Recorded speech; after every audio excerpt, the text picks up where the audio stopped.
कानी बहू। किशोरी लाल जी के बेटे राघव की शादी की बात जगह जगह चल रही थी, लेकिन किशोरी लाल जी को कोई लड़की पसंद ही नहीं आती थी। और उसकी एक ही वजह थी, किशोरी लाल जी का लालची होना। उनको लड़की वालों से मोटा दहेज चाहिए था और इसी चक्कर में एक दिन वो एक बहुत पैसे वाले के घर अपने बेटे का रिश्ता लेकर पहुंचे। उस आदमी का नाम था ओम प्रकाश। देखे किशोरी लाल जी, मेरी एक ही बेटी है और मेरी सारी संपत्ति जायदाद सब कुछ मेरी बेटी नैना का ही है। पापा, नाम से लगता है बहुत खूबसूरत होगी। कितना अच्छा नाम है ना, नैना। हाँ, वैसे बात तो सही है आपकी। अब इतना पैसा है, जमीन जायदाद है, इकलौती बेटी, आप भी क्या करेंगे? सब कुछ उसे ही देंगे ना। बिल्कुल ठीक पहचाना आपने। बस बेटी की शादी और सारी जायदाद उसके नाम। पापा, बिना देखे हाँ कर दीजिए ना। इतना अच्छा रिश्ता फिर कहाँ मिलेगा? माला माल हो जाएंगे हम। मैं अपनी बेटी को बुलाता हूँ। अरे नहीं नहीं नहीं नहीं, आपकी बेटी का नाम नैना है, सुनकर ही लगता है बहुत सुंदर होगी। रहने दीजिए अंकल, मैं तो आपकी बेटी के नाम से ही इतना खुश हो गया हूँ कि उसे बिना देखे शादी करने को तैयार हूँ। अब तो मैं उसका चेहरा सीधे शादी के बाद ही देखूंगा। और इस तरह राघव नैना का चेहरा नहीं देखता और उससे शादी कर लेता है। शादी के बाद अपनी सुहाग रात पर जब राघव नैना का घूंघट उठाकर देखता है तो नैना की आंखें बंद थी। कितनी खूबसूरत हो तुम नैना, जरा अपनी आंखें खोलकर मेरी तरफ देखो तो सही। नहीं, मुझे शर्म आती है। अरे, मैंने तुम्हें शादी से पहले भी नहीं देखा, और अब अगर तुम आंखें खोलकर मुझे देखोगी भी नहीं तो मुझे अच्छा कैसे लगेगा? इससे पहले कि नैना अपनी आंखें खोलकर राघव की तरफ देखती, अचानक से लाइट चली गई और राघव नैना को पूरी तरह से देख भी नहीं पाया। अगली सुबह नैना राघव के लिए नाश्ता बनाकर लेकर आई। अरे ये क्या, आधा पराठा सेका हुआ है और आधा बिल्कुल कच्चा। ये तुमने क्या किया नैना? बहू, तुमने क्या आधा पराठा तवे से नीचे लटका कर रखा था, जो आधा सेका है और आधा कच्चा? मुझे जितना दिखेगा उतना ही तो सीखूंगी ना पापा जी। जहाँ जहाँ मुझे नजर आ रहा था वहाँ मैंने सीख लिया, जहाँ जहाँ नहीं दिखा वहाँ कच्चा रह गया होगा। इसका क्या मतलब है? ये कैसा मजाक कर रही है तुम? अरे बहू, तुमने इतना लंबा घूंघट क्यों लगाया हुआ है? देखो, हमारे घर में बहुओं को बेटी की तरह रखा जाता है, और फिर तुम तो इतना सारा माल लेकर आई हो। देखो, ये घूंघट डालकर रखने की कोई जरूरत नहीं है। हाँ नैना, पापा जी ठीक कह रहे हैं, तुम तो आराम से रहो, अपना ही घर समझो। नैना अचानक से अपना घूंघट उठा लेती है। अरे ये क्या पापा, नैना की तो एक आंख फूटी हुई है। नाम से नैना, लेकिन ये तो कानी बहू निकली। मेरे साथ धोखा हुआ है, धोखा। बिना दिखाए अपनी कानी लड़की मेरे संग ब्याह थी।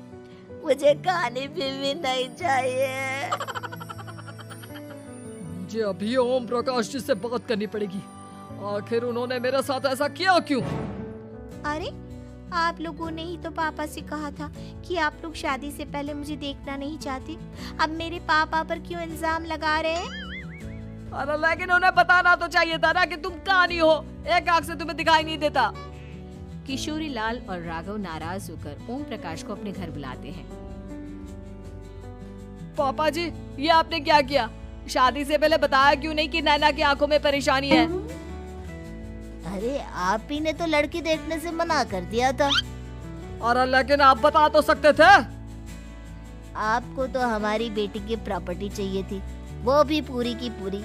अब क्या हुआ अगर उसे आधा दिखाई देता है? प्रॉपर्टी तो आपको पूरी मिल गई ना। अरे ये क्या बात हुई? मेरी शादी प्रॉपर्टी से नहीं, आपकी बेटी से हुई है।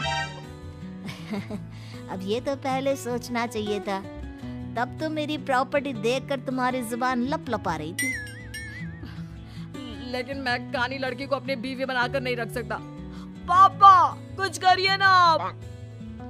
हाँ, करता हूँ। देखिए ओम प्रकाश जी, आप हमारे साथ ऐसा नहीं कर सकते। और तुम देखो, अगर तुमने मेरी बेटी से शादी तोड़ी ना, तो जो भी प्रॉपर्टी मैंने तुम्हें दी है वो तो पूरी की पूरी वापस ले ही लूंगा, और आधी प्रॉपर्टी तुम्हारी भी लूंगा। अरे मेरी आधी प्रॉपर्टी भला क्यों लेंगे आप? इसलिए क्योंकि मेरी बेटी को आधा नजर आता है और उसकी नजर अभी तक तुम्हारी आधी जायदाद पर ही पड़ी है। अब तुम उसे घर से निकालोगे तो कुछ तो लेकर जाएगी ना। और अगर हम आपकी बेटी को अपने घर की बहू बनाकर रखे तो? तो तुम्हारी पूरी प्रॉपर्टी तुम्हारी ही रहेगी, और जो मैंने तुम्हें दिया है ना, उसमें से बस मैं आधा लेकर जाऊंगा। अरे लेकिन अब आप अपनी दी हुई प्रॉपर्टी में से आधी वापस क्यों लेकर जाएंगे? अगर मैं आपकी बेटी को अपनी पत्नी बनाकर रखने को तैयार हूँ तो? इसलिए ताकि भविष्य में अगर तुम मेरी बेटी को धोखा दो तो उसके पास कुछ तो रहे जो पति का हो। वैसे मेरे पास तो बहुत कुछ है, लेकिन अपने पति की कोई निशानी तो उसके पास होनी चाहिए ना। अब अगर तुमने मेरी बेटी को कहानी कहा तो तुम्हें प्रॉपर्टी भी कहानी ही मिलेगी, पूरी नहीं। जमाए राजा। किशोरी लाल और राघव समझ चुके थे कि वो पूरी तरह फंस चुके हैं और अब उनके पास वहां से निकलने का कोई चारा नहीं है। अब समझ में आया ना, लालच बुरी बला होती है। एक तो तुम्हें प्रॉपर्टी मिली, ऊपर से बीवी मिली, उसमें तुम्हें नखरे भी दिखाने हैं। आए बड़ी, चुपचाप बैठो दोनों। कुछ दिनों के बाद नैना राघव की कार लेकर बाजार घूमने निकलती है और जब कार लेकर वापस आती है, ये क्या? एक तरफ से मेरी गाड़ी पूरी खराब हो चुकी है। लगता है तुमने मेरी गाड़ी को किसी दूसरी गाड़ी के साथ एक्सीडेंट किया है। अरे अरे कितना बड़ा नुकसान कर दिया तुमने बहू। वो क्या है ना पापा जी, मुझे एक आंख से दिखाई नहीं दे रहा था, सामने से गाड़ी आ रही थी। मुझे तो सिर्फ आधा ही दिखाई दिया और वो गाड़ी मेरी कार से रगड़ते हुए निकल गई। अब मैं क्या करूं बताओ? आप इसे ठीक कराने के पैसे कौन देगा? तुम्हारे पापा? तुमने मुझसे इस तरह से बात की? अभी रुको। नैना राघव की शिकायत ओम प्रकाश को कर देती है। देखो राघव, अब जो मेरी आधी प्रॉपर्टी तुम्हारे पास थी ना, उसमें से आधी और मैं लेकर जाऊंगा, क्योंकि तुमने मेरी बेटी को डांटा। अरे नहीं नहीं पापा जी, गलती हो गई, माफ कर दो। गलती की तो कोई गुंजाइश ही नहीं। अगली बार मेरी बेटी को डांटा तो बची हुई आधी में से आधी और ले जाऊंगा। लालच के चक्कर में हम दोनों ने बहुत बड़ी गलती कर दी बेटा। एक तो तुम्हें कानी बहू मिली और ऊपर से जो माल मिला वो भी काना। इस तरह राघव की हर एक गलती पर ओम प्रकाश उसकी प्रॉपर्टी का आधा आधा हिस्सा लेकर अपना सारा माल वापस ले गया और राघव को कानी बीवी से काम चलाना पड़ा। भाई लालच वाकई में बुरी बला है।